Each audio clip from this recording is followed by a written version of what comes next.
Então, bom dia a todos, boa tarde, né? Quem assistiu esse vídeo. Então, aqui, Tahiti Sem Fronteiras iniciou recentemente produções entre os grupos de seus colaboradores, fundadores, né? E a rubrica Tahiti Sem Fronteiras. Então, Tahiti Sem Fronteiras, que é um projeto que já vai para o seu terceiro ano, né?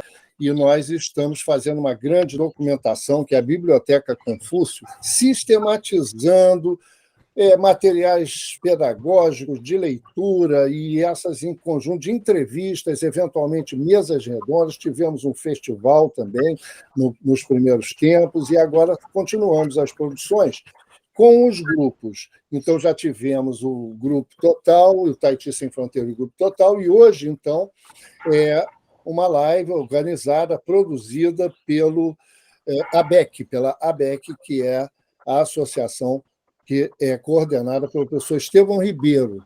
Então, quero passar a palavra para o professor Estevão Ribeiro para a entrevista de hoje com o professor Carvalho.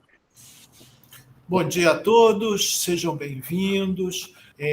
Nossa entrevista começará com o professor Carvalho, Salvador, Bahia, professor da Escola do Mestre Cheng-Pin, Associação do Mestre Cheng-Pin, e é um praticante do estilo Chen já há muitos anos, um ótimo representante, ativo participante do Tahiti Café, que é um movimento é o WhatsApp do Tahiti Sem Fronteiras, né?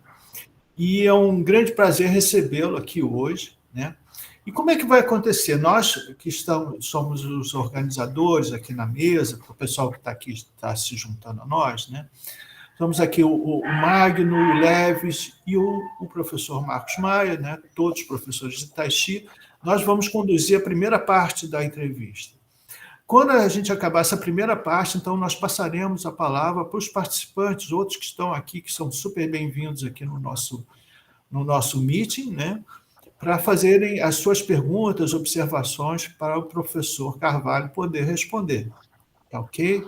Então vamos nessa, um bom domingo a todos. Vamos começar. Professor Carvalho, como se iniciou a sua jornada no Tahiti Chuan? Bom dia, professor Estevão. É uma honra estar aqui com esses colegas, esses amigos, distante, mas sempre próximos, porque estamos ligados por essa arte maravilhosa que é o Tahiti Chuan. Essa pergunta me rememora a 1989, essa data, esse ano de 89, onde eu tive contato com a filosofia taoísta, o taoísmo em si. Foi a partir da leitura, do estudo de um livro sobre taoísmo que eu iniciei a minha busca, né? Na verdade, uma busca pela minha imortalidade, digamos assim, a verdadeira vida, né? E essa imortalidade eu fui encontrar na prática do Tai Chi Chuan, a coisa que se perpetua e aperfeiçoa não só os nossos movimentos, mas o nosso caráter, a nossa forma de se observar. E aí, em 89, iniciei a jornada, mas só fui encontrar um professor mesmo em 92. Eu fui um autodidata de 89 a 92. E em 92 eu tive aqui na minha cidade, em Salvador, encontrei um centro chinês de Tai Chi, de cultura chinesa, língua chinesa. Era promovido por alguns chineses que formaram centros de cultura chinesa. E o professor de Tai Chi era o meu mestre Yu Li Hong. Não é conhecido como professor de Tai Chi. Ele veio de Pequim para cá com a esposa, filho. E na época que ele se juntou com os chineses que aqui ele encontrou, que formaram esse centro de cultura chinesa, eu pratiquei com ele, fui para as aulas e consegui ter um aproveitamento bom. Ele ensinava a forma de 24 movimentos, né? Um Tai Chi estandarizado, uma forma simplificada do estilo Yang. Mas foi a porta de entrada nesse universo técnico e de uma cultura milenar por trás. E eu pude ter acesso, com a minha prática, há muitos círculos de praticantes, né? Foi isso que aconteceu em 92. E de lá para cá, fui tendo a oportunidade de viajar, morei no Rio de Janeiro durante 1 ano e meio. Na oportunidade, eu estava praticando lá também e conheci o grupo do professor Estevão, do senhor, lá no Arpoador, na época. Isso foi em 96 para 97. E fiquei sabendo dos cursos que estavam promovendo a vinda de mestres e pratiquei em 97, pude participar do seminário com a grão-mestra San Raimin, né, a mestra San Raimin.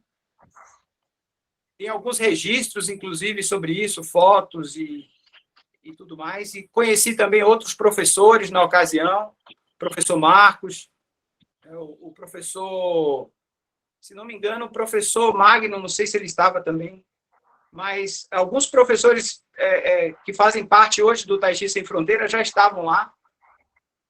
E foi assim, não mais deixei de praticar e de pesquisar sobre o Tai Chi no meu país, né? O que chegava aqui no Brasil, a gente estava muito bem informado, mesmo sem internet, né? Através de contatos. O professor Clodoaldo também eu conheci, que estava nesse seminário de San Raimin. Então, esse foi o início, praticamente. Eu não posso deixar de citar também aqui, professor Estevão, que no ano de 92, quando eu iniciei a prática do Tai Chi, eu encontrei e conheci aqui a academia do professor Gutenberg, o falecido mestre Gutenberg, que foi meu professor durante 9 anos de Kung Fu do estilo Serpente Sagrada. Eu aderia à prática do Kung Fu com ele, visando que ele pudesse me ensinar um pouco de Tai Chi, ou o Tai Chi que ele sabia, né? Ele praticava algumas formas de Tai Chi, mas ele só foi ensinar Tai Chi alguns anos depois, que eu já estava com ele praticando o estilo Serpente de Kung Fu. E ele começou a ensinar algumas técnicas do estilo Shen, modificadas, né? Estilo 38, a forma de 38 do mestre Shen Shaoan, com algumas adaptações. Mais tarde eu pude ver com os vídeos, com a chegada da internet, eu pude ver onde é que estavam as diferenças do Tai Chi de Sanshi Pashi, a forma de 38. E aí eu pude ver as diferenças, fui fazendo as correções, fui buscando sempre o tradicional, até que o Shen Shaoan veio ao Brasil, né, em 99, e eu estive lá nesse seminário. Falei para o Gutenberg que estava indo para o seminário, o Gutenberg disse que não ia, mas de última hora ele apareceu lá, de última hora ele comprou passagem e foi. Estávamos presentes nesse seminário, um seminário histórico, né? Foi muito bom. Nesse eu lembro bem que o professor Magno estava, esse eu me lembro bem, e foi muito bom, faz parte da minha história, ter passado aqueles 3 dias lá, em cima da montanha, e vendo o desenvolvimento do Tai Chi, o básico. Ele só ensinou praticamente correções de Zanzuan e o Tian Si Kong, né, o Tian Si Jin, que é o tecer o fio de seda. Bom, de lá para cá eu só fiz estudar, dar aulas, praticar bastante diariamente e perceber as mudanças no corpo, né? Porque a grande mudança a gente vê quando a gente percebe que aperfeiçoou um movimento e que ele nos traz de volta, né? Mais saúde, mais vitalidade. Bom, eu não quero me estender muito, professor Estevão. Eu vou dar uma pausa aqui, o senhor pode fazer alguma pergunta. Não, por favor, continue contando. Agora você fez um recorde de tempo resumido, né? Alguma parte que você queira... Por exemplo, como que você chegou no professor Chen Bin, né? Houve esse processo, né? Tem todos esses... Aí tem um espaço de muitos anos, né? Continua, por favor, professor. Pois é. Então, com o advento da internet, né, você não entrava mais em algumas armadilhas, né, que eram pessoas que se diziam professores, né, de Tai Chi e sem nenhuma formação. Então, a gente começa a não entrar nessa seara e passa a procurar uma água mais pura. Você não bebe de qualquer água, você quer uma água mais pura para beber. Então,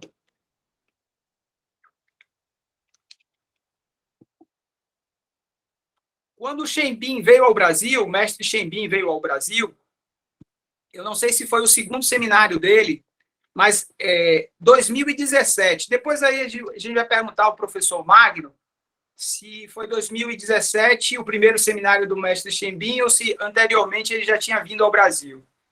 Mas em 2017 eu estive lá em Brasília e foi um seminário bem extenso, com muitas técnicas que eu já treinava e que eu pude fazer as correções. Isso foi fantástico, assim, foi uma evolução assim, porque você estava ávido por aquela correção, você esperava por aquela correção, e ela veio praticamente no momento certo, das mãos do sobrinho, né, o sobrinho do mestre Shen Shaolan, que é o mestre Shenbin. E foi, assim, maravilhoso. Ele ensinou o sabre, e na ocasião, nós nos encontramos lá também, nessa ocasião, num hotel, foi um salão de um hotel, e a gente praticou bastante. Ele ensinou também a Lao Jia, foi a Lao Jia Ilu, ensinou o sabre, teve mais alguma técnica que ele ensinou também, não estou lembrado aqui, mas foi assim muito, muito bom esse convívio, né? Acho que o convívio, ele também tem o seu valor. Eu acho que a gente só estudar, só praticar, mas o convívio no Tai Chi Chuan, ele é fundamental para você conseguir até fazer um Tui Shou, até você conseguir ter uma leveza no trato com os colegas, né? Também com os amigos, os alunos. E eu tenho procurado assim levar sempre aqui para os meus alunos em Salvador que o Tai Chi é muito mais do que eles podem compreender de imediato. Então, é importante a gente não tirar uma conclusão com relação ao Tai Chi. Acho que o Tai Chi Chuan, ele mostra isso. Quando você tira uma conclusão, você começa a cristalizar o seu conhecimento. Então, aperfeiçoando, você sempre consegue ir um pouquinho mais longe. Esse é o sentido, para mim, de longevidade hoje. É a prática focada em alguns princípios que são fundamentais. Se você pratica sem conhecer os princípios, a coisa não flui de verdade, né? Você não tem a sensibilidade natural e necessária para crescer dentro do Tai Chi. Essa é a minha experiência. Com relação lembrei aqui agora um fato, e eu gostaria de contar, no ano de 2001. No ano de 2001, eu estive em Brasília também, para um seminário que marcou muito a minha jornada, com um mestre, um grão-mestre, quinta geração da família Yang de Tai Chi, que é o mestre Fu Shenyuan, póstumo também. Ele já é falecido, deixou o filho dele, o Fu Qingquan, dando aulas pelo mundo todo e tem uma vitalidade, uma jovialidade, um humor muito, muito, muito assim, empolgante para os alunos, né, que é o Fu Qingquan, o James Fu, é o nome dele ocidental, James Fu. E eu tenho acompanhado bem a trajetória da escola Yang, da família Yang, na linhagem do mestre Fu Zongwan, que é pai do mestre Fu Shenyuan.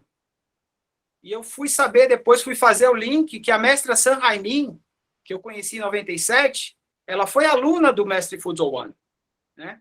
Então, isso para mim me marcou muito, eu ter tido como aluna dele, chinesa, que tinha vindo ao Brasil em 97, e depois ter encontrado com o mestre Fu Shenyuan, que é filho do mestre Fu Zongwan, né, na linhagem. E para quem não conhece o mestre Fu Zongwan, ele foi discípulo direto de Yan Qianfu, né? Nessa linhagem, eu percebi que se você não conhece a história do Tai Chi, vai ficar um quarto escuro na sua jornada. Você precisa acender essas luzes, né? Precisa conhecer um pouquinho quem foram aqueles mestres que deram a vida inteira pela arte, viveram pela arte e para a arte, né? Bom, eu estou muito feliz de estar aqui, podendo falar um pouquinho da minha história. Tem praticantes de outros estilos também, do estilo Udan. Tive a oportunidade aqui em Salvador também de conhecer um mestre do estilo Udan de Tai Chi, né, que é o mestre Yun Xianzhen. Yun Xianzhen. Ele veio aqui em 2018. 2018. Ele esteve aqui em 2016 e 2018. Teve 2 vezes aqui em Salvador. e aconteceu um fato muito interessante nessa primeira vinda dele para cá. É algo que, quando eu conto, as pessoas não acreditam, né? As pessoas não acreditam no que aconteceu naquele dia. Eu tinha dado aula, tá? Tinha dado as minhas aulas pela manhã e estava voltando para casa. Cheguei em casa para fazer o café, o desjejum.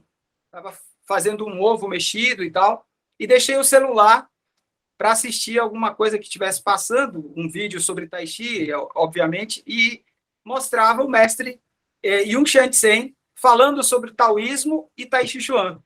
E eu fiquei olhando, ele é inglês, né? Ele estava falando inglês. Ele mora no Colorado, nos Estados Unidos, há muitos anos. Ele tem um centro de práticas de Qigong lá no Colorado. O pessoal faz muito retiro lá. E ele também tem uma ortodoxia com o taoísmo, né? Ele faz algumas palestras no Facebook, também no YouTube, também tem muita coisa dele. E quando eu estava assistindo aquele vídeo lá dele, meu celular tocou. Eu estava fazendo o desjejum e eu peguei o celular para atender. Quando eu atendi, era uma aluna dele, que morava em Salvador, querendo fazer contato com a minha escola, porque estava trazendo, pela primeira vez, o mestre Yung Shan Tsen para Salvador. Aí eu achei que era brincadeira, né? Achei que era muita coincidência para um momento só, e realmente aconteceu. O seminário dele, eu fui convidado para fazer o seminário com ele, né? Ajudá-lo, né? No que precisasse, e levei alguns alunos da minha escola para lá, 4 alunos, foram 3 ou 4 alunos, que eu divulguei na escola, que fizeram o seminário também, um seminário até com um valor até alto, né? Foi um valor alto. Eu fiz por convite e levei 3 alunos, e nós ficamos 2 dias estudando o I Ching e Qigong. Ele tem uma técnica de I Ching que só ele e uma outra pessoa que sabem no mundo todo, que foi ensinado pela mestra dele nas montanhas de Udan. E ele conta essa história e explicava, né, como você fazia a numerologia, né, dos nomes, das datas, e utilizava os princípios do I Ching, né, do I Ching. Eu gostei muito daquele seminário, e em 2018 ele retornou a Salvador, não mais para falar sobre o I Ching, mas para ensinar a forma de 28 movimentos do Udan Tai Chi. É uma forma simplificada também, uma forma contemporânea, mas que traz alguns aspectos bons, as bases, né? O Qigong, a base, e foi muito bom. Nós treinamos essa forma de 28, às vezes eu a pratico também, não com tanta frequência, né? Eu pratico diariamente a forma Shen, né? As formas Shen, Lao Jia e Lu, Lao Jia Lu, Xin Jia e Lu também, e as armas, né, que eu já pude corrigir, eu tenho praticado bastante, e sempre lembrando que a minha base são os princípios do Tai Chi. O mestre Shen Bin, ele é fundamental hoje para eu continuar seguindo com muita vontade na escola Shen, porque, para mim, ele é o futuro do Shen, né? Assim, o mestre Shen Shaoan, ele já está com uma certa idade, né? E são os filhos de Shen Shaoan, os sobrinhos, que vão levar o Shen para as próximas gerações, né?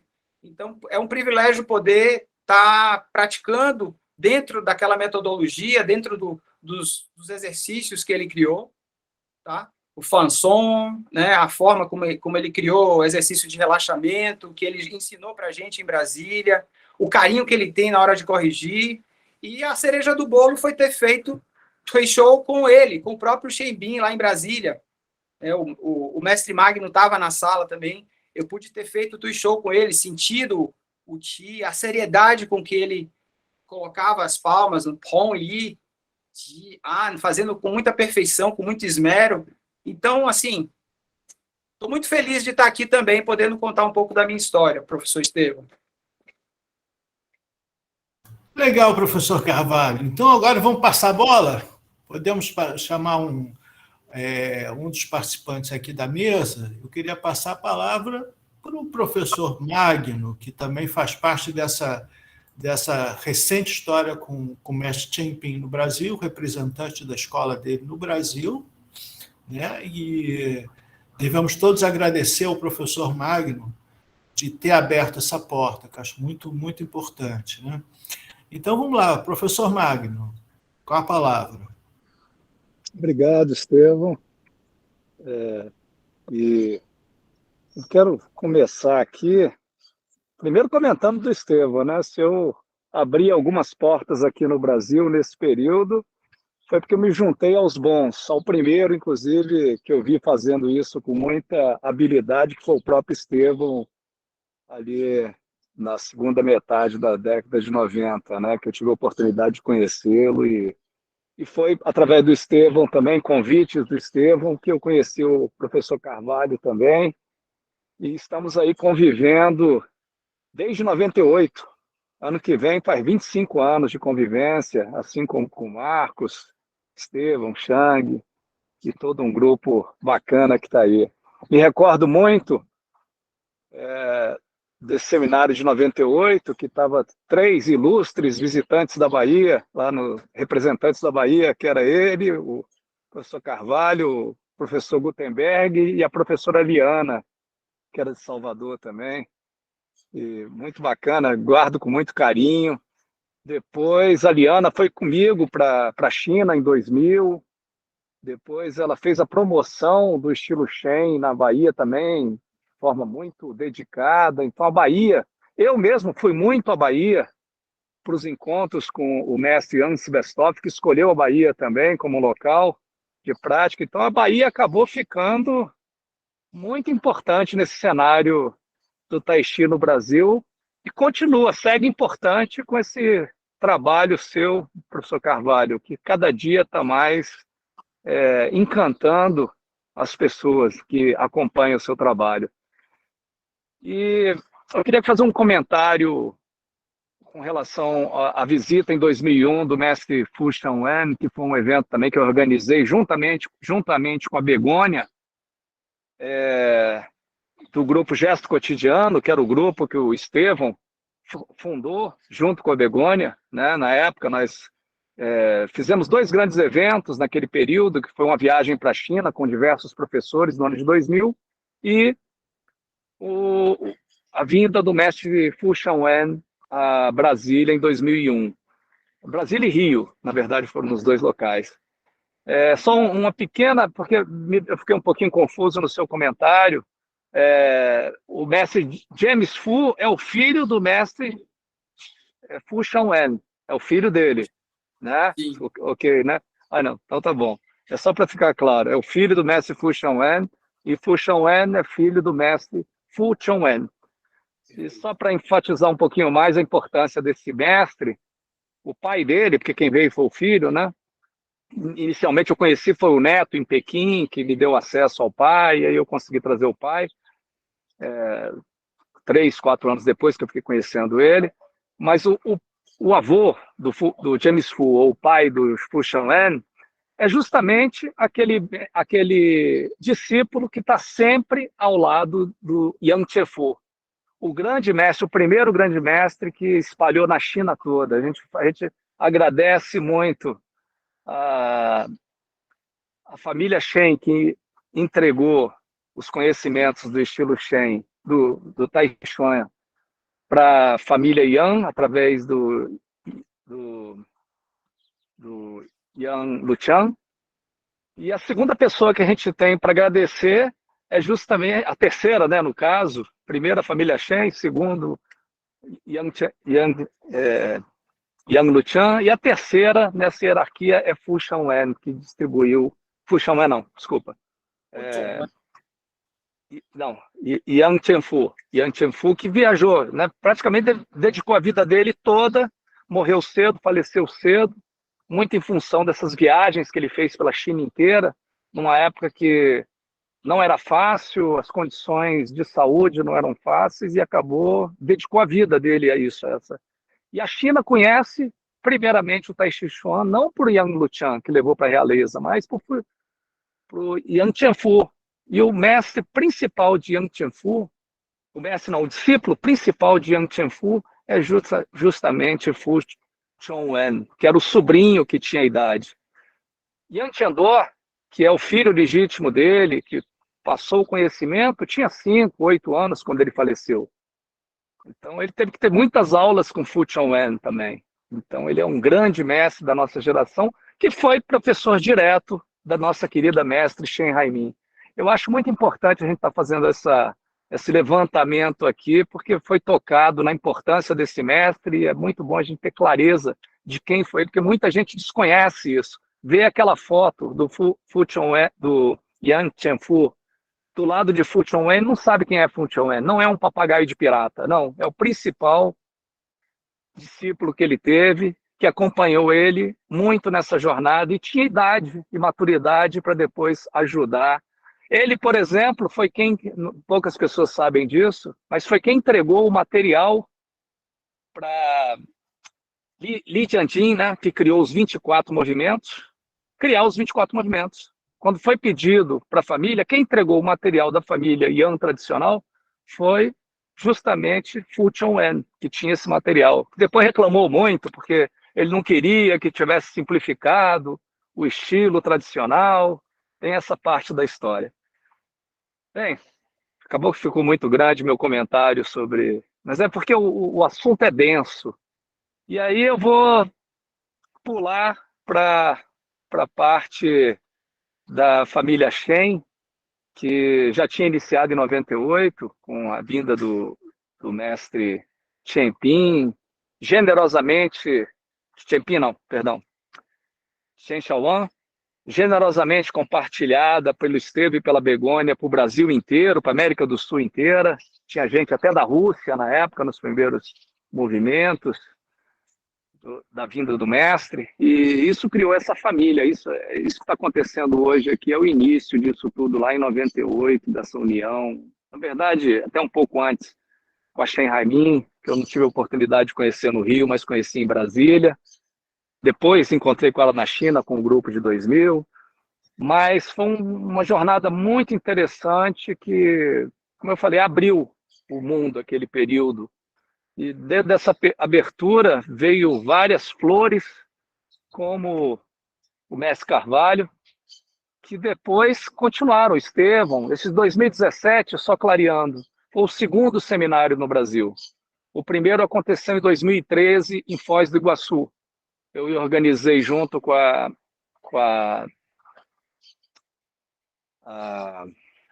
Irina. Irina, falhou o nome rápido, mas lembrei. A Irina, em 2013.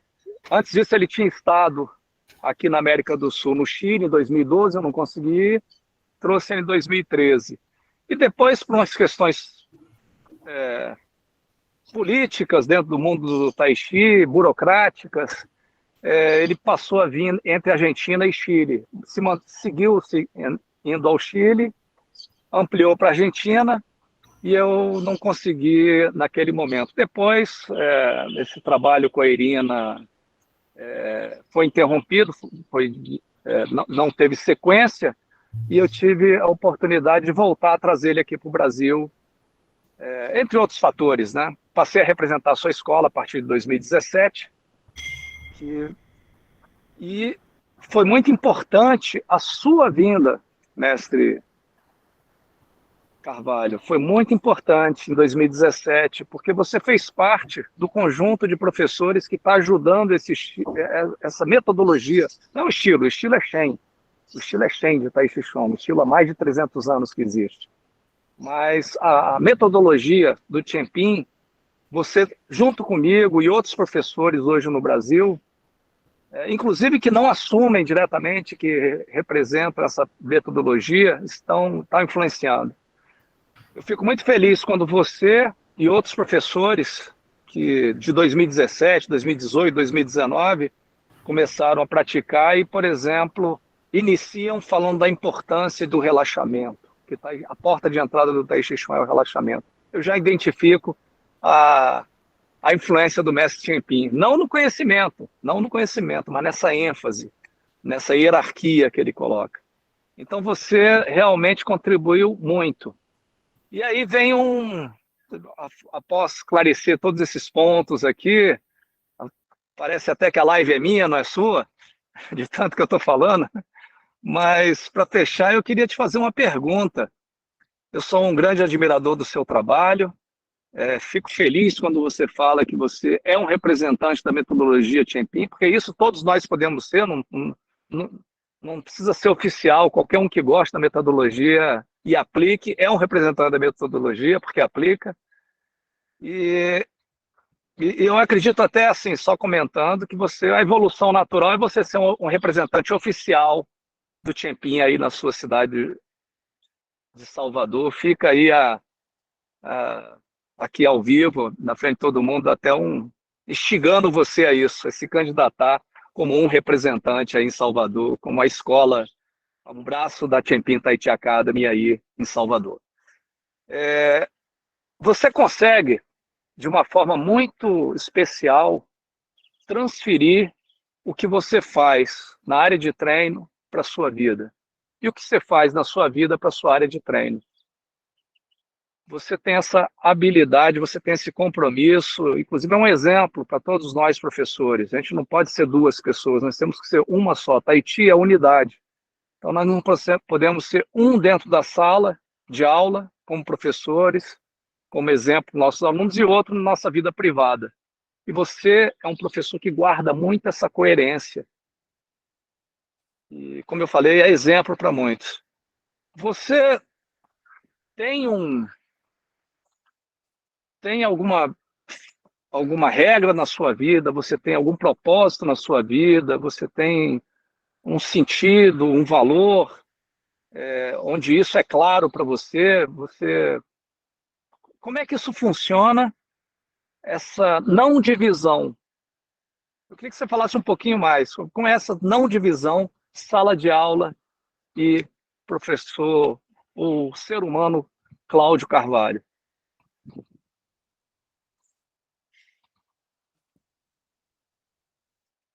Bom,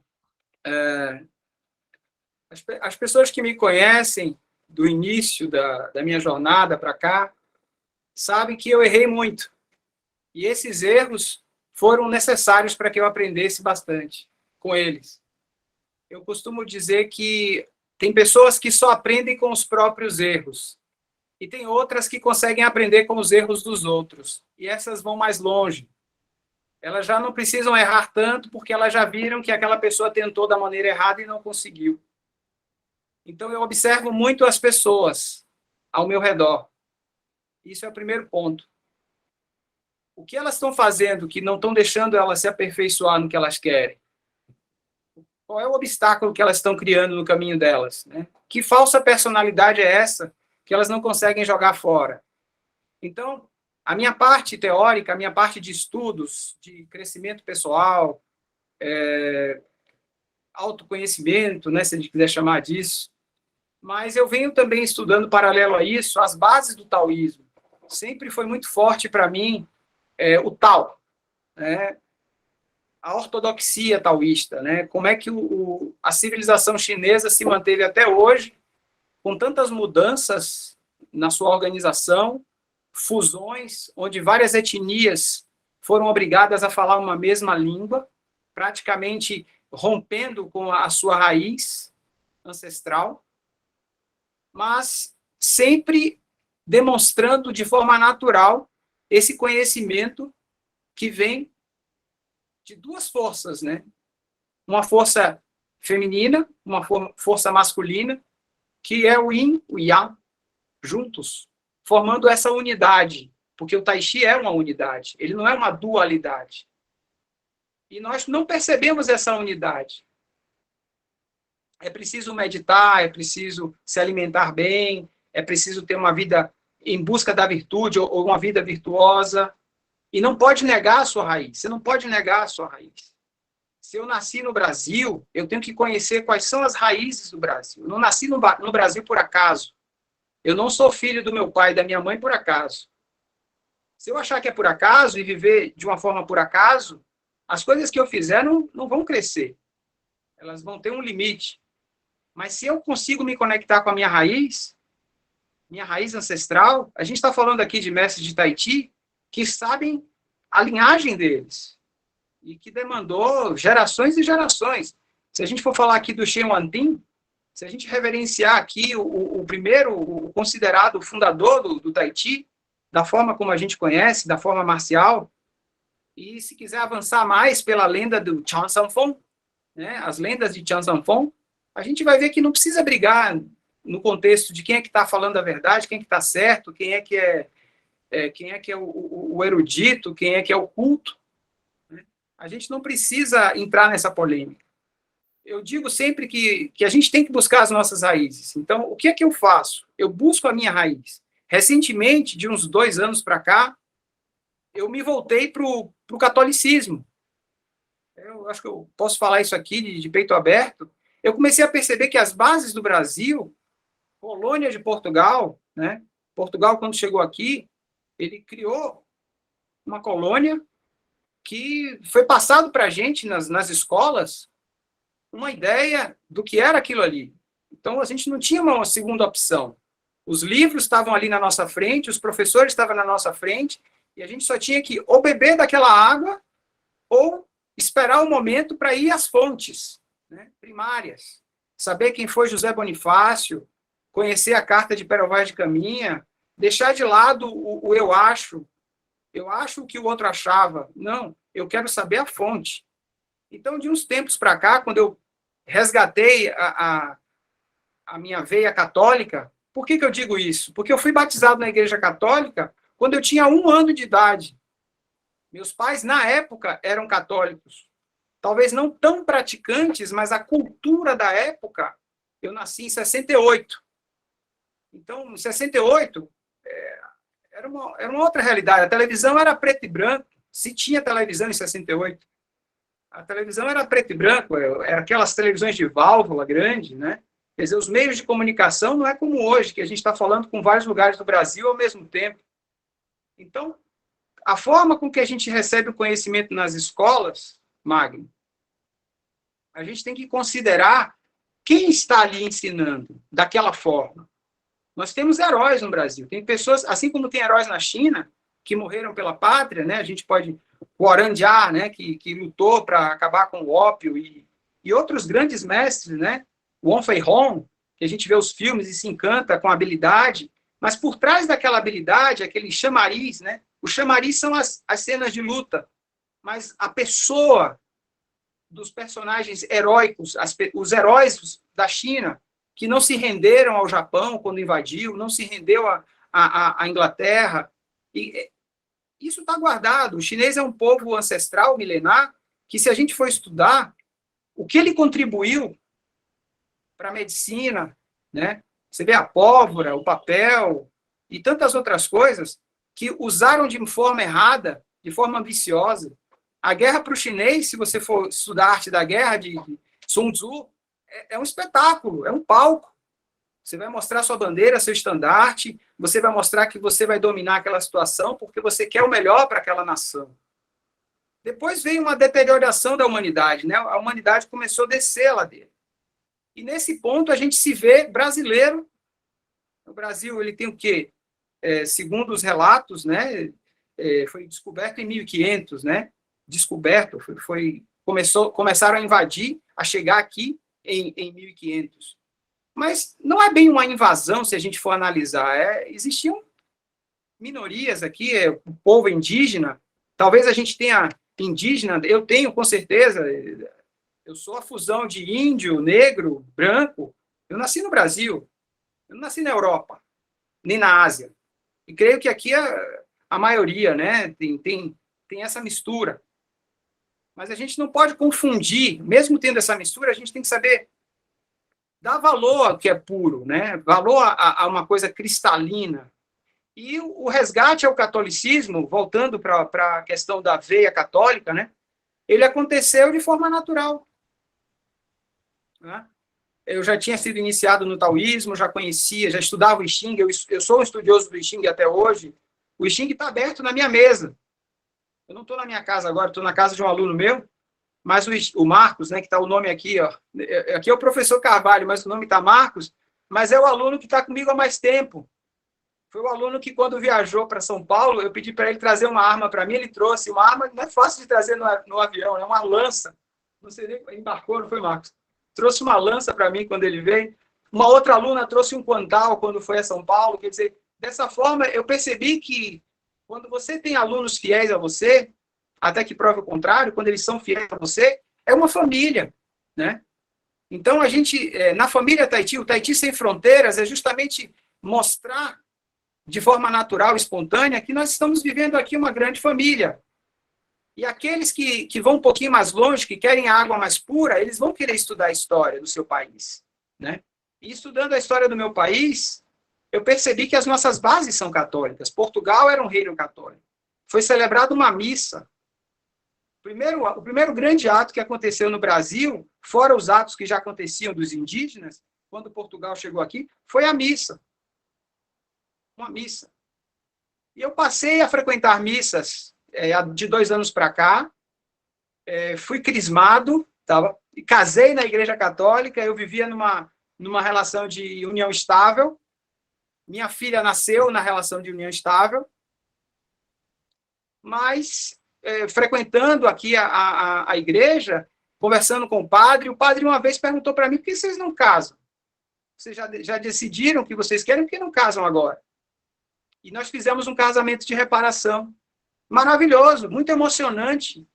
Acho que foi, depois do nascimento da minha filha, que foi a coisa mais importante que eu presenciei o parto, ela nasceu em casa, foi o meu casamento. E não é uma coisa assim, hoje em dia falar disso, poxa, os valores, a gente tem que saber que o que mantém uma tradição, o que mantém a transmissão dessa tradição, são valores firmes. Eu tenho Carvalho 2 vezes no meu nome, Mário. Eu sou Carvalho de Carvalho. Um vídeo ontem, o cara cortando a madeira do carvalho. Que trabalho para cortar a madeira do carvalho, viu? E, assim, todo o imaginário que a gente tem sobre esses elementos da natureza. Então, eu hoje sou professor Carvalho porque eu recebi um Carvalho do meu pai e um Carvalho da minha mãe. Eles não eram parentes, mas ambos tinham Carvalho. Eu fui estudar e vi que tinham 2 brasões. A família Carvalho realmente tem 2 vertentes. Então, isso é procurar se conhecer também. Quem foi o seu avô? Quem foi o seu bisavô? Você sabe? Você perguntou? Você tem alguma foto da sua avó, do seu avô? Eu fui buscar isso também, esse arquivo, fui buscar. Na minha casa eu tenho a foto do meu avô, da minha avó, por parte de pai. Não consegui, tenho a foto da minha avó, por parte de mãe. Mas não tenho a foto do meu avô. Até hoje isso para mim é uma falha. Não consegui, nenhum tio meu, nem a minha mãe tinham fotos dele. Tá? Ele foi motorista de ônibus, mas um homem muito honrado, filho de portugueses. Ele, sabe, teve muitos filhos e assim, trabalhou muito pela família, também adoeceu, morreu muito cedo. Mas, assim, eu falo um pouco da minha família, tentando exaltar que se eu não reverenciar a minha origem, eu não vou conseguir ir muito longe. Eu não vou poder viver de aparência para sempre.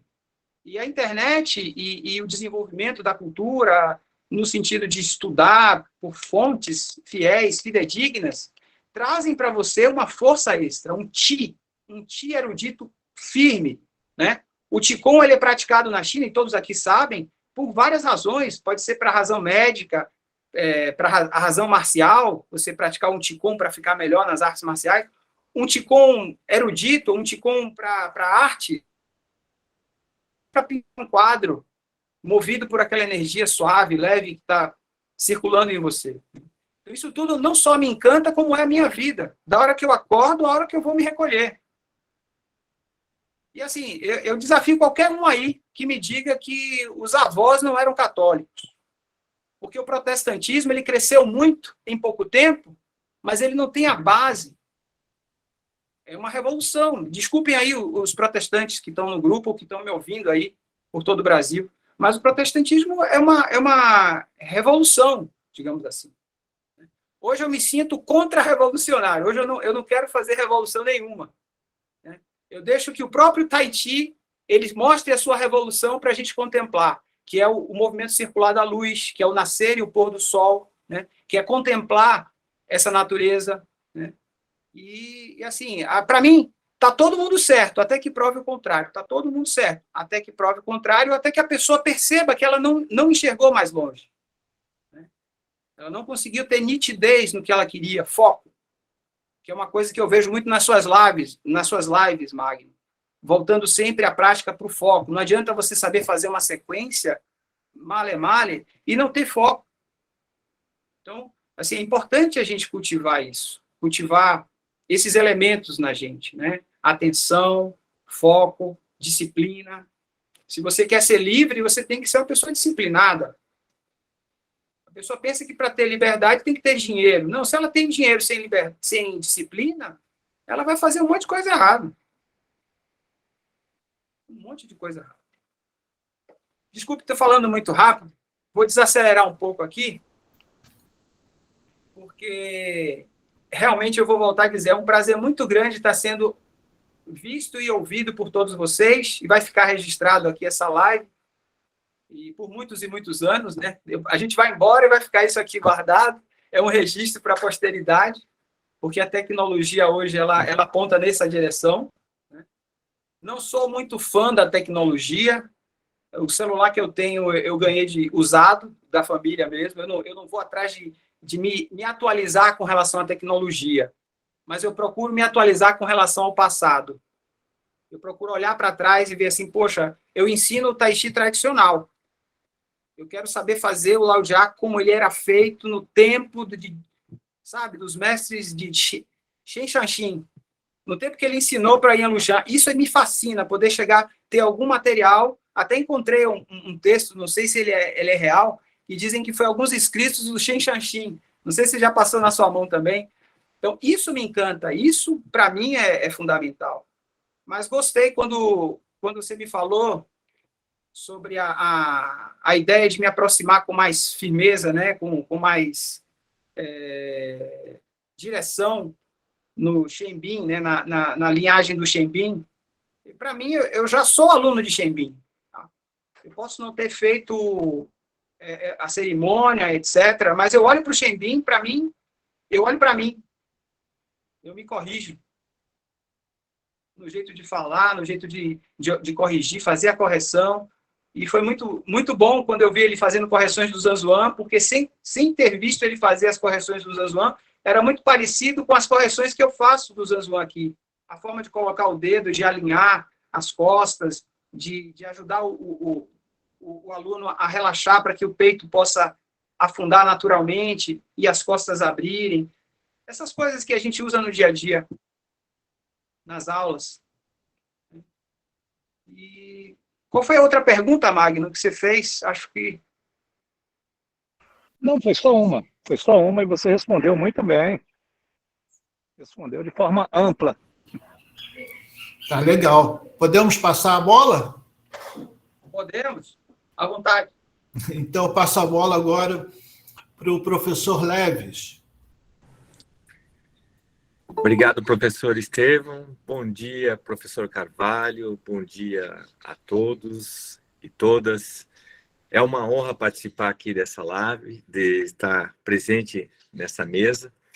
E muito bom, assim, os pontos de fala de todo mundo aqui, que a gente tem, né, escutado, acompanhado, e principalmente aí do professor Carvalho, que temos que conhecer a história do Tai Chi, não só pela curiosidade, mas pode ser pela porta da curiosidade, mas do aprofundamento em conhecer a história do Tai Chi, e também com a afirmação nessa linha, bem conectada ali com o comentário do professor Magno Bueno, né, sobre aquela rápida linha do tempo que ele fez para esclarecer um pouco, né, da importância assim, de conhecermos a história, de quando um vai passando para o outro e como isso vai se dando, e a gente vai perdendo, ou às vezes por desconhecimento, ou talvez até pela falta de fonte, né, de informação, sobre os que permeiam, aqueles que estão no entorno, no universo, gravitando na órbita dos mestres, que também se tornaram mestres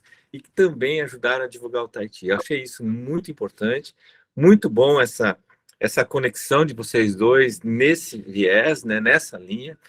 E mostrando, né, que até eu comentei isso lá no Taiti Café, que a dicotomia ela é importante para a gente estudar, para a gente fragmentar o conhecimento para se aprofundar em determinadas linhas, mas que depois ela volta a se diluir no todo daquilo que a gente está buscando, no que a gente está estudando. A minha pergunta vai dentro justamente de um outro lado do que se fala pouco, do que se ouve pouco, dentro da prática do Tai Chi Chuan. Então, professor Carvalho, falando já, foi comentado sobre uma das habilidades, ou das muitas habilidades que a prática do Tai Chi Chuan proporciona, que o Tai Chi Chuan proporciona, não se fala muito assim no universo sobre a prática do Chin Na, né, do Tai Chi Chin Na. Então, eu gostaria de saber do senhor se pratica, acredito que sim, né, mas a sua relação, o que considera, né, que o Chin Na, né, que considera um componente importante na prática do Tai Chi Chuan, né? Principalmente aqui, vamos me referindo ao estilo Shen do Tai Chi Chuan, né? Se o senhor poderia falar um pouco sobre esse aspecto do treinamento, a sua relação com o Chin Na, ou se não há, se é bom, se não é bom, se é bom saber só lá na frente. Eu queria saber o seu pensamento em relação ao Tai Chi Chin Na. Obrigado. Excelente pergunta, professor Leves. Eu sempre quis falar sobre isso e às vezes, passava o tempo, a pessoa não perguntava sobre isso, ou então eu achava que era desnecessário falar de algo que na China, o Chin Na, para quem não sabe, né, que são as aplicações, as chaves, as torções que você utiliza em pontos específicos do corpo, né, como você fazer a imobilização do oponente, como você saber o ponto exato para você conseguir imobilizá-lo ou deixá-lo fora de combate, né? E o Chin Na é treinado também isoladamente. Existem pessoas na China que só treinam o Chin Na como defesa pessoal. Existem até vídeos, né, na internet que mostram só o Chin Na.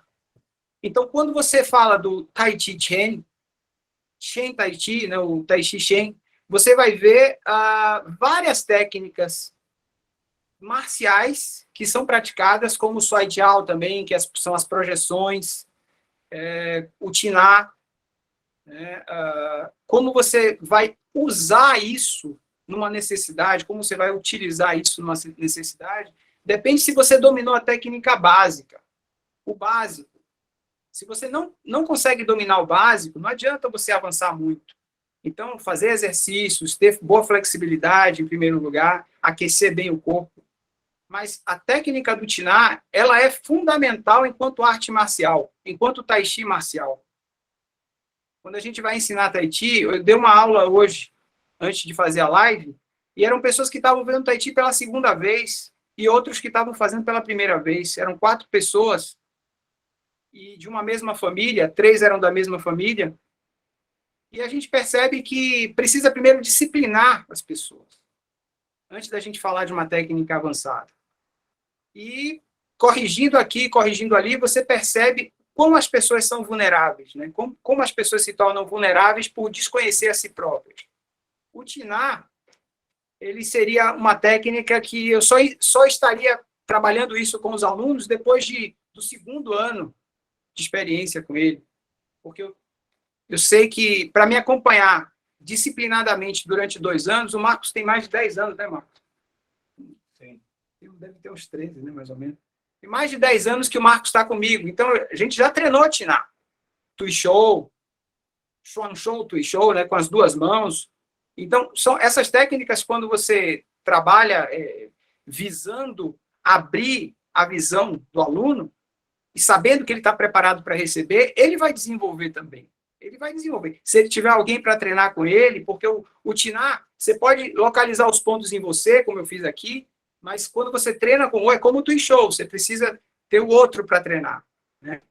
Aplicações, saber o limite de dor, suportar aquela dor, né?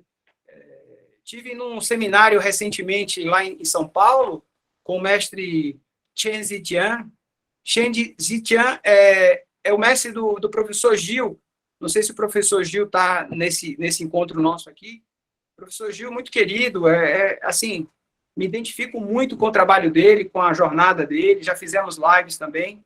E nessa ocasião, desse seminário que eu participei em 2018, se não me falha a memória, e ele fazendo o Tui Show comigo, Chen Zijian, ele mostrava os pontos de Tiná também. E eu treinava justamente aqueles pontos de Tiná. Tirar um momento de Tiná dentro do Tui Show. Do Tui Show, você evoluir para um Tiná, sem machucar o aluno, sem machucar o colega, né? E sem se machucar também, sem fazer uma coisa inócua, né? Uma coisa inócua, algo eficiente. E a eficiência de técnicas como o Tiná precisa de prática. Eu li um livro uma vez, isso aí deve ser importante, o livro falava sobre as 10.000 horas, 10.000 horas, né? Se não me engano, era Malcolm Gladwell que ele escreveu esse livro. Ele falava que para você ter maestria em qualquer coisa, você tinha que ter 10.000 horas treinando aquilo, ou praticando aquilo. Ele dava o exemplo dos Beatles, que tocavam nos pubs lá na Inglaterra durante horas, dias seguidos, e se tornaram aquele sucesso, né? Aquela facilidade com que eles mexiam nos instrumentos, com que compunham músicas, entre outras coisas. Eu não queria citar só esse grupo, mas Ayrton Senna, as horas que Ayrton Senna praticou e dirigiu, pilotou o seu carro, e a maestria que ele conseguiu, ele passou fácil das 10.000 horas, né? Gastou muito pneu. Então, a gente tem que saber quantas horas eu pratico por dia, para no final do ano eu bater as minhas metas, né? O Magno sabe que, o Magno talvez concorde comigo, que se você tem um treino diário daquela técnica, você vai dominá-la naturalmente. Não vai ser algo que um dia você vai se ver aplicando, fazendo corretamente a técnica, mas você trabalhou com disciplina, né, todos os dias. Eu vejo que o Tiná é muito importante para você desenvolver o estilo Shen completo, sim, enquanto arte marcial. Que o Tai Chi, ele não é só relaxamento. O Tai Chi é uma arte de guerra, uma arte de virtudes, né? Cultivar virtudes, cultivar a sua experiência, né? E não medir forças. Há um código. O Levis da linhagem do Mestre Tian Jianlei, se não me engano, o Mestre Tian Jianlei. Então, é uma linhagem forte, né? É primo do Mestre Chen Shaoan. Tem relatos, tem vídeos de Mestre Chen Shaoan fazendo o Tui Show com o Mestre Tian Jianlei em 1986, se não me engano, os dois praticando juntos, uma coisa belíssima, né? Então, essa interatividade, essa capacidade de ser leve, mas, ao mesmo tempo, você ter seu Ti ali funcionando, disponível, livrando você de situações de risco. Eu falo muito para os meus alunos que eles precisam desenvolver visão marcial, porque tendo uma visão marcial, eles não vão ficar desatentos numa situação de perigo, não vão ficar nervosos, né? O excesso de nervosismo pode fazer você ir para o lugar errado. E no Tiná, as aplicações requerem muito cuidado. É preciso aperfeiçoar antes de ensinar, praticar muito antes de ensinar.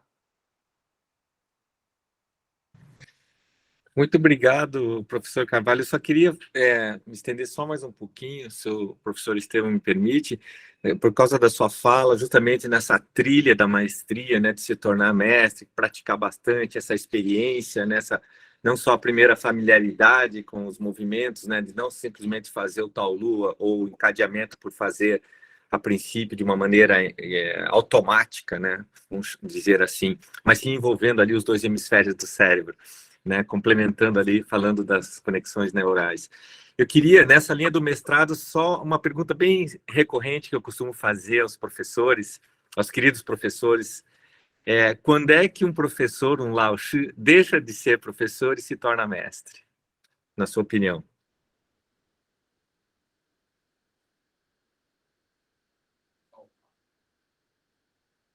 Olha, tem uma frase de efeito, né, que eu acho que cabe muito bem nessa hora, quando te perguntarem sobre isso. E agora que fui perguntado, diz o seguinte: quando o discípulo está pronto, o mestre aparece. Então, a gente tem que meditar sobre essa frase. Quando o discípulo está pronto, o mestre aparece. E aí daquele que coloque uma plaquinha de mestre, né? Que se autodenomine mestre. o peso, a responsabilidade disso é muito grande. Somos todos aprendizes. Mestre é aquele que chegou antes. É aquele que chegou antes de você. Esquentou a cadeira antes de você. Ou esquentou as mãos, né? Porque a referência do Chuan é muito grande. Só de você meditar sobre Tai Chi Chuan, saber que o punho, né, o Chuan, já denota a arte marcial. E Tai Chi, se você falar só Tai Chi é um princípio cósmico. Quando você coloca o Chuan, vira uma arte marcial. Você fazer uma arte marcial baseada nos princípios cósmicos, isso aí é nível alto de compreensão. A gente tem que rezar. Eu sou católico. Eu rezo o terço, o rosário. Eu rezo todos os dias. É um objeto de meditação? Os que meditam no budismo devem pensar, poxa, vamos meditar. Eu estudei o budismo, estudei o taoísmo, estudo até hoje o taoísmo, né? Mas, assim, dentro da minha veia católica, rezar lhe dá muita concentração, você consegue fixar muito bem, ter muito foco no que você vai fazer, e o seu imaginário, você tem que cuidar dele também. Às vezes você coloca dentro do seu imaginário coisas que são contraditórias, e você sofre com isso, nos seus hemisférios, né? Você sofre com isso. Então, é importante você gerar uma harmonia no seu imaginário, limpar ele de coisas que você não precisa mais, né? Alguns jargões, algumas ideias. Então, ser mestre, olha, às vezes eu olho para minha filha, eu vejo ela uma grande mestra. As coisas que ela fala para mim, minha filha fez aniversário recentemente, ela já está com quase 14 anos de idade. E na China, a gente conta até o tempo que o bebê ficou na barriga da mãe. Aqueles 9 meses é contado dentro da cultura chinesa, porque ali já tem vida. E eu amei a minha filha antes dela nascer. Eu tinha um nome para dar quando se eu tivesse uma filha um dia, eu tinha um nome de menina, não tinha nome de menino. Um nome, guardei aquele nome, e quando minha filha nasceu, eu falei, eu já tenho um nome para ela. Lembrei que tinha um nome para ela guardadinho ali. Então, assim, o que é que você faz com o seu imaginário? O que é que você guarda nele? E você faz a higiene dele, você limpa tão bem o seu imaginário como você limpa o seu quarto, a sua sala de trabalho, a sua sala de aula. Então, isso é muito importante para que a coisa possa fluir, né? Então, eu não me preocupo muito se as pessoas me veem. Eu gosto de ser chamado de professor Carvalho. E não de doutor Cláudio, porque eu também sou advogado. Eu sou advogado também. E aí, quando eu chegava no escritório, eu falava, doutor Cláudio, eu falei, cadê o doutor? Eu não fiz doutorado, porque eu sou formado em Direito, porque eu tirei a carteira da OAB, eu sou doutor? Sei, é aquela coisa, né? São formalismos, né? Eu sei que é importante a gente tratar as pessoas como o senhor Leves Litz, o senhor Estevão, o senhor Magno, por uma questão de prática. Eu vou praticando isso até que se torna natural, não falso, né? Mas, assim, e respeito. Eu quero mostrar que eu tenho respeito a essa pessoa, né? Que eu estou vendo ela. Então, isso é muito importante. Isso é muito importante mesmo, né? Não se preocupar um dia que você vai virar mestre, não. Mas ter certeza que se você praticou hoje o que tinha para praticar, se você fez o seu itinerário do dia, você venceu o dia. Agora, o dia que você foi relapso, que você estava mais preguiçoso, você perdeu o dia. Talvez num percentual a mais ou a menos, para mais ou para menos. Mas a gente tem que estar atento a isso. O meu exercício hoje é rezar o rosário. Fora o tai chi, rezar o rosário, né? Rezar para Nossa Senhora poder trazer paz para todas as pessoas, né? A mãe de Jesus Cristo, Nossa Senhora, né? É importante a gente lembrar que as grandes religiões têm sempre um ícone, né? Tem sempre um fundador, né? Embora hajam controvérsias. Será que Lao Tse fundou o taoísmo? Não creio que ele fundou nada. Será que Buda fundou o budismo? Não acredito. Mas associam um budismo com várias linhas, um taoísmo com várias linhas, né? Um cristianismo com várias linhas, inclusive protestantes, etc., anglicanas. Então, quando a gente vai estudar, a gente percebe que eu não posso fazer um prato e dizer assim, eu como só isso. Não, eu consigo digerir qualquer coisa, mas eu não quero me empanturrar disso. Eu quero o necessário para aquele dia, não quero guardar comida para amanhã. Então, amanhã eu vou me descobrir um novo praticante, um novo professor, um novo ser humano, né? Então, é isso, é renovação. Acho que passa por aí. Obrigado, professor Estevão. Ok, podemos passar a bola? Ok, muito bom, né? Muito bom. Vamos lá. Professor Marcos Maia, sua vez. Bom dia, obrigado. Obrigado, professor Carvalho. Gostei muito de ouvir, de estar acompanhando a sua fala e as suas considerações, né? Muito importantes, interessantes, no ponto de vista histórico, filosófico. E também gostei de ouvir o Magno, muito bom, seus comentários. Está virando aqui quase que um gênero de roda de conversa, mas é bom. E, então, sobre as questões que também o professor Carvalho pontuou e o Magno lembrou, né, do Futsuan, lembrando só exatamente que o Futsuan foi sempre preocupado, eu me lembro da San Raimin sempre pontuar esse aspecto, em manter o Yan Tsen-fu. Às vezes ela até se empolgava, você está aqui, está vendo Yan Tsen-fu, que muitos dos discípulos que o Yan Tsen-fu teve, né?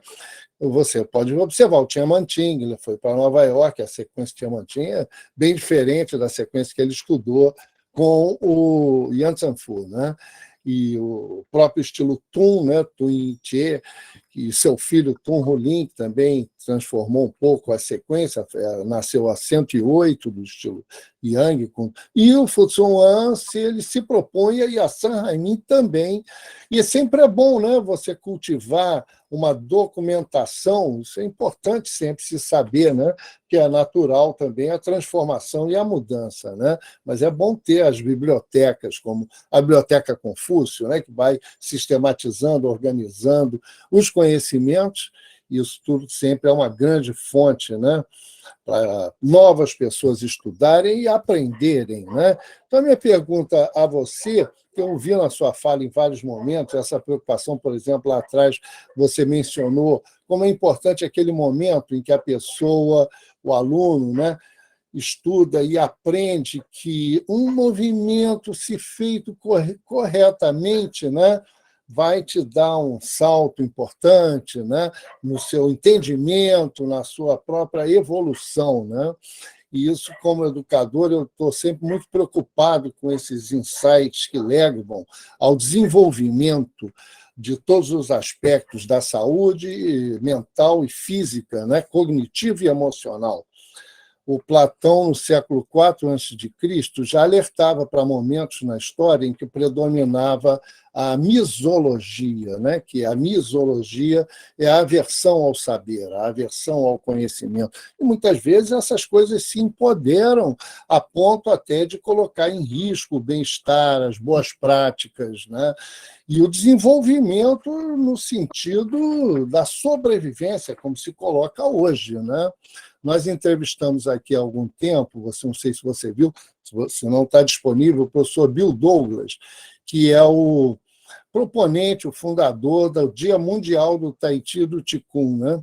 Então, ele nos lembra que isso tem aumentado a cada ano, uma onda de paz no mundo naquele dia, naquele sábado, né? Isso tem sido até monitorado, porque, conforme ele nos lembra, esse movimento tem desaguado no Global Transformation Project. Tem até um abaixo-assinado em andamento, eu tenho postado Tai Chi Café, vou postar novamente, ele até me pediu recentemente, eles querem atingir 1 milhão de assinaturas para uma proposta do Global Transformation Project, que é levar à ONU, assim como foi levado à ONU o Dia Mundial do Tai Chi, foi oficializado naquele último sábado, né, de abril. E então eles querem levar uma proposta para que essas artes corpo-mente, né, mind-body, como o Tai Chi, o Qigong, a própria meditação, práticas de yoga, hoje que se chamam também de mindfulness, né? Essas práticas passem a ser parte do currículo escolar, nas escolas, porque isso hoje já tem muitas propostas interessantíssimas, né? Pensando nisso. O professor Siddhartha Ribeiro vai até apresentar agora no Museu do Amanhã, em novembro, a ideia do sono, né? Muitos conhecimentos científicos, né? Sabe que a Universidade de Harvard vem estudando os benefícios para a saúde física e mental, né? Até na demência senil, que o Tai Chi, que essas artes, de modo geral, com especial atenção para o Tai Chi, podem fazer no desenvolvimento cognitivo, emocional, superando limites, até déficits cognitivos que nós vemos hoje, crescentemente, né? Pessoas que não conseguem articular seu raciocínio pleno, com lógica, né? E com silogismos, o que pode desenvolver plenamente o letramento. A maior parte hoje, grande parte da nossa população, infelizmente, é subletrada, né? No sentido que decodifica, mas não consegue, de fato, articular seu raciocínio, né? Então, tudo isso deverá ser objeto de pensamento nosso, né? E como você tem essa preocupação ali no ensino, no detalhe, né? Eu também tenho tido essa preocupação no momento. Gostaria de te ouvir mais sobre aquele aprendizagem de uma pequeno detalhe, às vezes, de movimento, obviamente, que com o cuidado que você tem, porque você também se preocupa em documentar e manter o que você tem recebido dos mestres no estilo que você pratica, né? Mas você, então, no seu ensino como professor, na sua metodologia e na importância que você pode ver nesse aspecto que a Universidade de Princeton, inclusive, documenta em termos sociológicos uma correlação entre as práticas do corpo-mente e a diminuição de índices de criminalidade nas regiões onde esse incremento se dá. No próprio Dia Mundial, que tem sido monitorado em algumas cidades, né? Acho que a gente deve até fazer mais uma mesa redonda, uma proposta aqui, sobre esse Global Transformation Project, porque ele tem um grande potencial transformador, de fato, que é tudo que a gente precisa, né? Então, gostaria de te ouvir um pouco mais nesse viés. Professor Carvalho, muito obrigado por estar aqui conosco hoje. Para mim está um prazer passar essa manhã te ouvindo. Obrigado, professor Marcos. Bom, quando a gente vai envolvendo algumas instituições, né, universidades, né, algumas instituições a nível mundial, como a ONU, etc., a gente está procurando realmente expandir, né, fazer com que isso tenha uma relação até diante da mídia, diante de outros povos. Com relação aos efeitos de ter se constatado mais tranquilidade, mais paz, menos violência com essa emanação, né, o que se emana, né? Na verdade, nós emanamos Ti. Se você corrige o Ti e você faz isso de forma coletiva, há uma coletividade inspirando ali e expirando em uníssono praticamente, fazendo uma mesma o mesmo trabalho, ou um trabalho variado, com várias técnicas, mas buscando aprofundar, buscando sair um pouquinho da mente turbulenta, da mente superficial, e aprofundando isso. Claro que o resultado é muito semelhante às manifestações que tem na Índia, por exemplo. Eu vi alguns vídeos da Índia que muitas pessoas se reuniam para meditar, todas sentadas, e que aquilo criava realmente como que uma nuvem de paz, uma nuvem que espalhava, e muitas pessoas sentiam os benefícios disso. Bom, existem técnicas que podem ser exaltadas, né? A técnica do Tai Chi, a técnica do Yoga, mindfulness. E a gente vai percebendo que isso tudo visa uma melhoria, visa um estado de aperfeiçoamento. Só que para você aperfeiçoar alguma coisa, você tem que olhar de forma integral. Você tem que olhar também a cultura daquele povo. Você tem que olhar também se aquelas pessoas vão conseguir manter aquela prática, né? Então, eu acredito que as escolas se elas estão com esses projetos de universidade, de levar o Tai Chi para os alunos, etc., que leve de forma a causar nesses alunos, causar nessas pessoas que vão receber essa informação, o desejo de ir buscar as fontes. Porque há no meu entendimento, né, no entendimento do professor Carvalho, eu penso que não é só até ali, naquela biblioteca, que você vai encontrar toda a sabedoria. É no que você vai conseguir compreender do que você vai estudar, o que você vai conseguir colocar em prática e no que você vai conseguir abrir mão dos erros que você cometia. Você tem que corrigir. Então, corrigir um aluno, você conseguir fazer com que ele entenda que tem que alinhar os pés, que ele tem que colocar a língua no céu da boca para não ficar com a boca aberta, deixando esvair, que ele tem que alinhar os ombros, que ele tem que alinhar a pelve dele, que ele tem que colocar a cabeça ereta, os princípios básicos, mas que nunca é muito falar sobre eles. Quando ele aprende isso, já mudou. Acho que talvez até algumas doenças que ele iria desenvolver, se ele continuasse naquela postura errada, ele vai passar longe. Então, a correção é muito importante. Então, o que deve ser exaltado? Se a pessoa quer ser corrigida, se ela está disposta a mudar, é como Hipócrates, né? Fazer do seu alimento o seu remédio, e quando chegava uma pessoa para ele curar, ele dizia assim, olha, você está disposto a mudar o seu hábito? Então, muitas pessoas podem escrever uma tese, escrever um livro inteiro de coisas que elas não praticam, e até com muita propriedade. Eu, particularmente, acho que a gente tem que se beneficiar de forma integral do conhecimento. Então, não de forma superficial. Eu diria que é importante que o conhecimento chegue para todos. Mas é importante que essas pessoas que vão praticar tenham esse respeito à tradição. Não pode quebrar com a tradição. A tradição, uma vez que ela é rompida, e a gente percebe que já tentaram acabar com a tradição, e depois vão procurar onde foi que eles jogaram fora para poder recuperar. Vão fazer as escavações lá para poder saber como é que se fazia o pato antim, por exemplo, os 8 brocados de seda, né, que era um ticum que tinha sido soterrado. Então, a gente tem que buscar com muito cuidado se aproximar da tradição antes de dar rédea solta à tecnologia.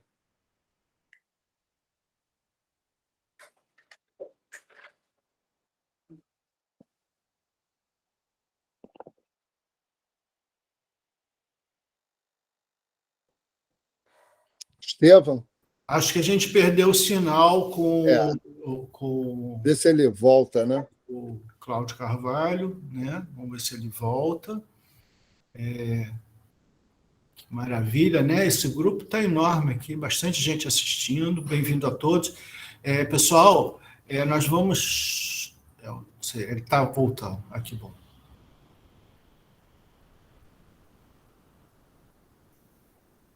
Vamos lá.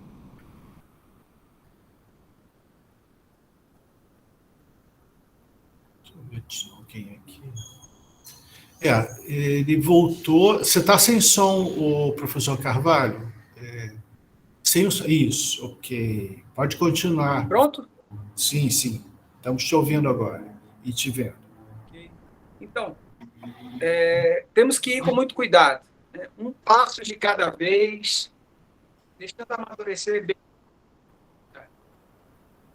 Ok. Então, a minha ideia que eu tenho com relação que olhar com muito cuidado, né? Primeiro porque lá atrás, na minha caminhada, o que me trouxe para ser digamos assim, um representante.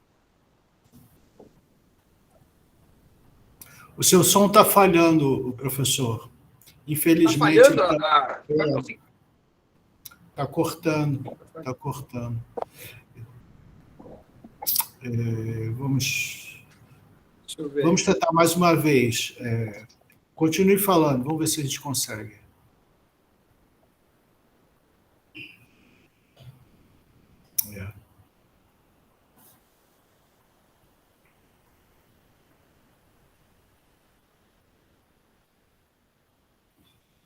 Muito bem. Esse grupo está grande, que maravilha. Bem-vindo todos aqui ao Tai Chi Sem Fronteiras, essa roda de conversa. Tá? Estamos entrevistando o professor Cláudio Carvalho, da Bahia, representante de... Não é representante, mas é, né, Magno? Eu acho que o Magno praticamente mostrou como ele é um pioneiro e um promotor da escola do Chen Ping, na Bahia, então estilo Chen, mas também com uma experiência vasta em outros estilos, na sua pesquisa. E vamos aguardando. O professor Carvalho, eu vejo a sua figura aqui, foi eu falar e ele saiu. Pum, apagou. Ele deve estar saindo, voltando de novo. Nossa entrevista está meio que chegando ao fim, já estamos com 1h30, né? Então, provavelmente, a partir da conclusão da resposta do professor Carvalho, nós daremos mais um minutinho também para ele poder finalizar, né, concluir a sua entrevista, e agradecemos a presença de todos, né? Mais uma vez, vamos ver se ele consegue. Aqui, já apareceu até ali. Opa, professor, saiu e entrou, né? Vamos ver agora se está legal. A imagem está boa. O seu som está cortado por sua opção mesmo. Você tem que abrir o microfone.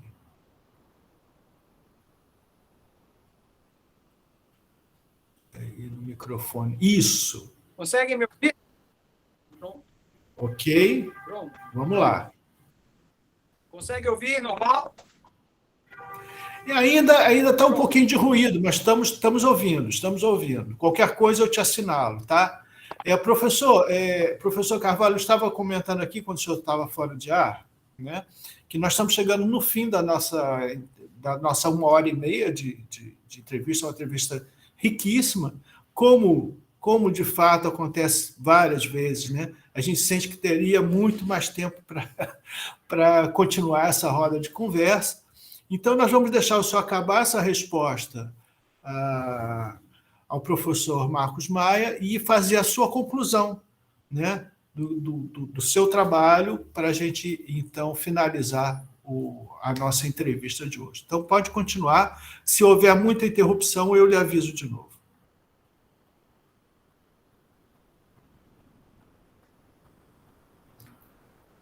O seu som está cortado. Pode abrir e finalizar. O seu microfone está cortado, por alguma razão.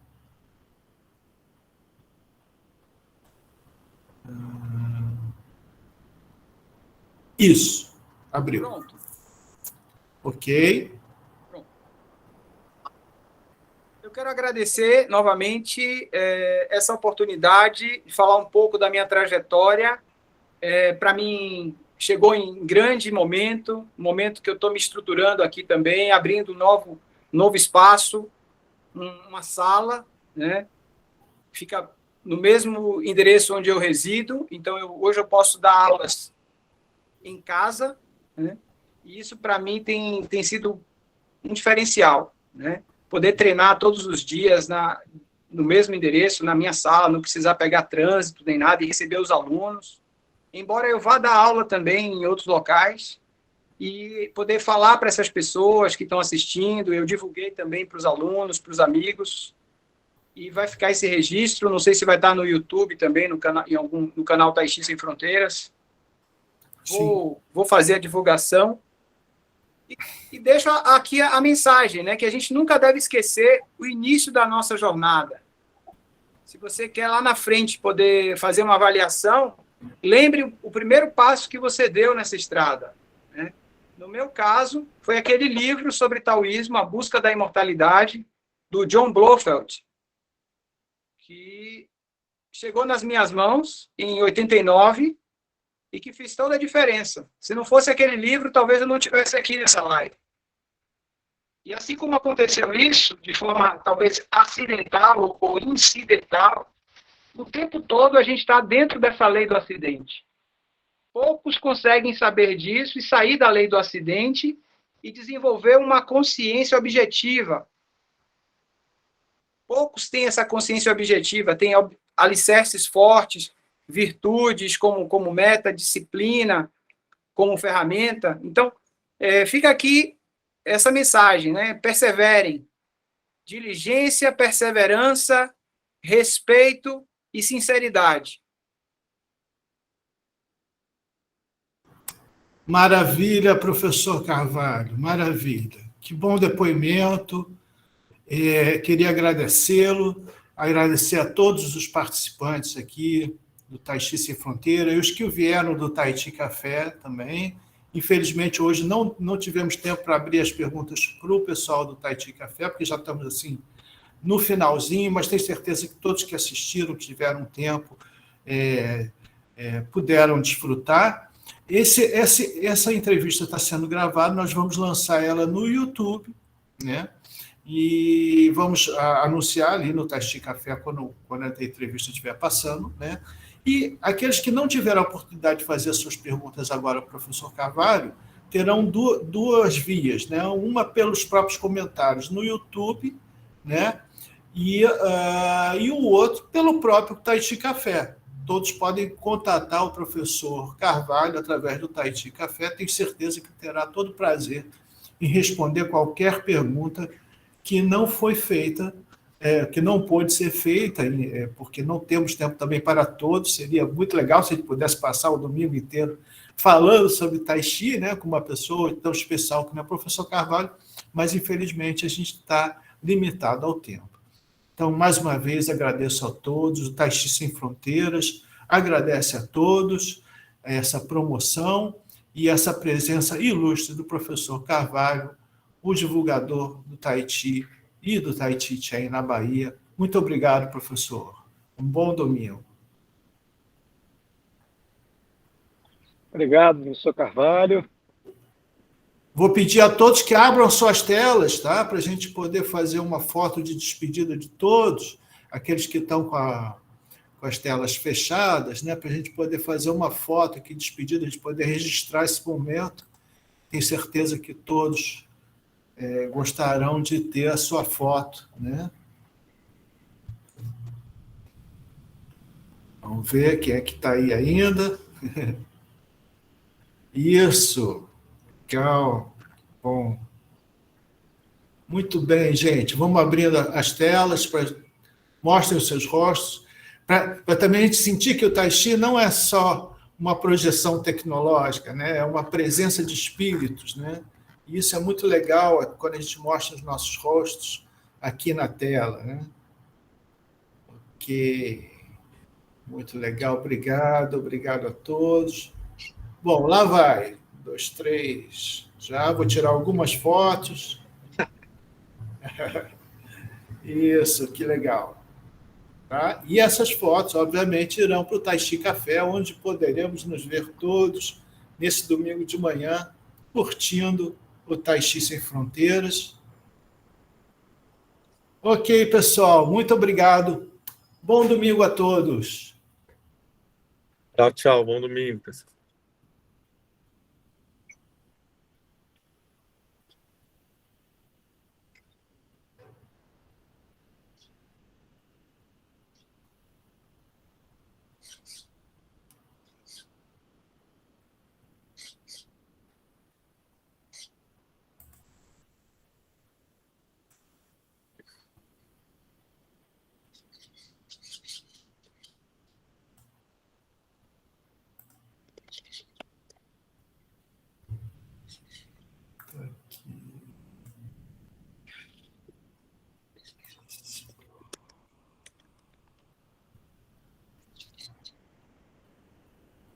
Ok. Então, estamos aqui. Vou parar a gravação. Como é que eu faço? Parar a gravação. Parar a gravação.